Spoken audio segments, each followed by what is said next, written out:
Friends, আপোনালোকে কেনে আছে? আশা কৰোঁ সকলোৱে ভালেই আছে। ছুপাৰ মাৰ্কেটৰ পৰা সৰু দোকানীলৈ পেকেট কৰা কিছুমান খাদ্যবস্তু পোৱা যায়। এইবোৰ আমি প্ৰতিদিন খাওঁ, কিন্তু এইবোৰ ফাৰ্মৰ পৰা আৰম্ভ কৰি ফেক্টৰীত কেনেকৈ তৈয়াৰ কৰা হয় জানেনে? তেন্তে আহকচোন আজিৰ ভিডিঅ'টো আৰম্ভ কৰোঁ। কুৰকুৰে 1999 চনৰ লঞ্চ হোৱাৰ পৰা ইণ্ডিয়াৰ সকলো মানুহক আকৰ্ষিত কৰি ৰাখিছে। ইয়াৰ সোৱাদ কেতিয়াও শেষ নহয়। তেন্তে ই কেনেকৈ তৈয়াৰ হয় চাওকচোন। কলকাতাৰ পেপচিকো চেনেক্স পেইণ্টত ইয়াক বনোৱা হয়।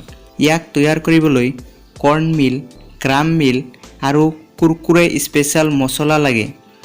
এইবোৰ উপাদানক প্ৰথমে লেবৰেটৰীত পৰীক্ষা কৰা হয়। পৰীক্ষা কৰাৰ পিছত ইয়াক বনাবলৈ আৰম্ভ কৰে। ৰাইচ, কৰ্ণ, গ্ৰাম আৰু পানীক একেলগে মিক্স কৰা হয়। এই মিশ্ৰণ তৈয়াৰ হোৱাৰ পিছত ইয়াক বেলেগ এটা মেচিনলৈ পঠিয়াই দিয়ে, য'ত এইবোৰক তেৰি-মেৰিৰ আকাৰ দিয়ে। কিন্তু এতিয়ালৈকে কুৰকুৰেত মছলা মিক্স কৰা হোৱা নাই। কনভেয়াৰ বেল্টত পাৰ হোৱাৰ সময়ত এইবোৰক ফ্ৰাই কৰা হয়। ইয়াৰ পিছত এটা ডাঙৰ পাত্ৰত ঢালি মছলা মিক্স কৰা হয়।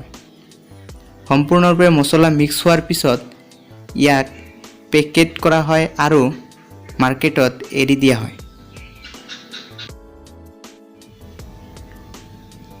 আমুল আইচক্ৰীম। আইচক্ৰীম প্ৰায় সকলোৰে প্ৰিয় বস্তু। সৰুৰ পৰা আৰম্ভ কৰি বৃদ্ধলৈ সকলোৱে ইয়াক ভাল পায়। এই আইচক্ৰীম যদি আমুলৰ হয় তেন্তে আৰু কথাই নাই। এই আইচক্ৰীমবোৰ কেনেকৈ তৈয়াৰ কৰা হয় জানেনে?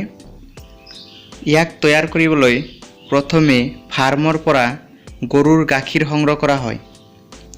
সংগ্ৰহ কৰাৰ পিছত গাখীৰ পৰীক্ষা কৰা হয়।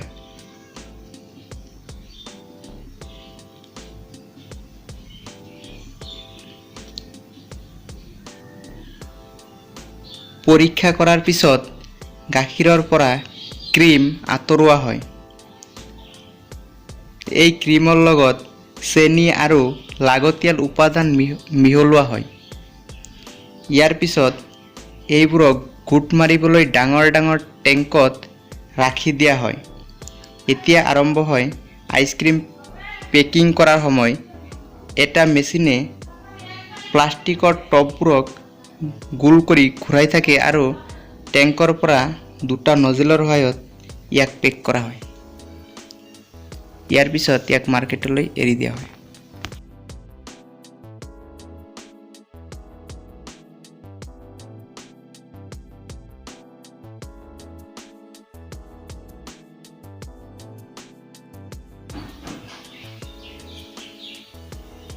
Australian candy.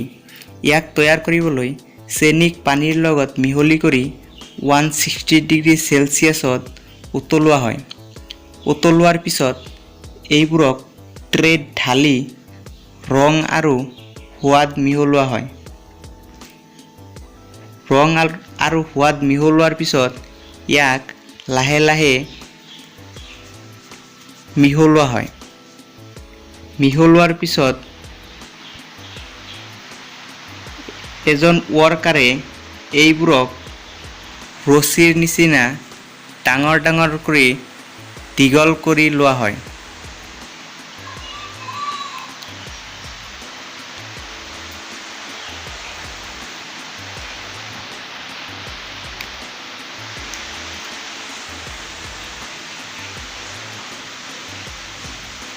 ইয়াৰ পিছত এজন ৱৰ্কাৰে এইবোৰক সৰু সৰুকৈ কাটি পেকেজিঙৰ বাবে পঠিয়াই দিয়ে।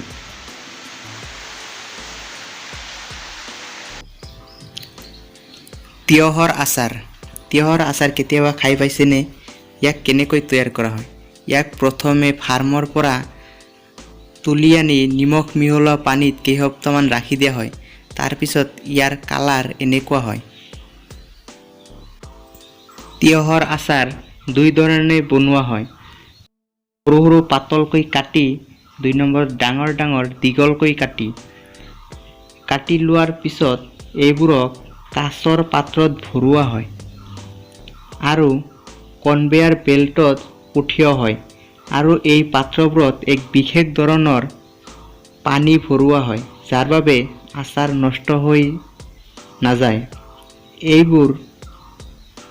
এই পাত্ৰবোৰত কোম্পানীৰ লেবেল লগাই মাৰ্কেটত এৰি দিয়া হয়।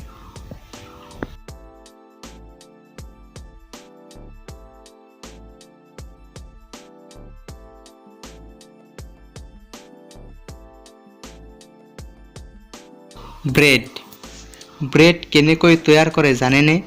ইয়াক তৈয়াৰ কৰিবলৈ পথাৰৰ পৰা ঘেঁহু সংগ্ৰহ কৰি ফেক্টৰীলৈ লৈ আহে। ইয়াৰ পৰা আটা তৈয়াৰ কৰে।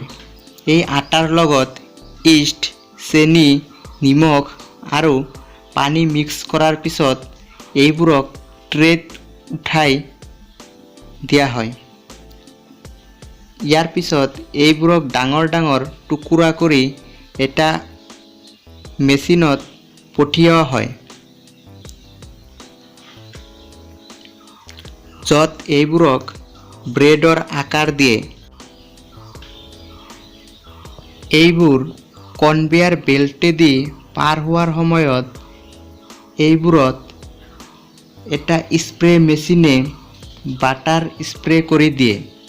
ইয়াৰ পিছত এইবোৰক ফ্ৰাই কৰা হয় আৰু কিছু সময় পিছত এইবোৰ খোৱাৰ বাবে উপযোগী হৈ যায়।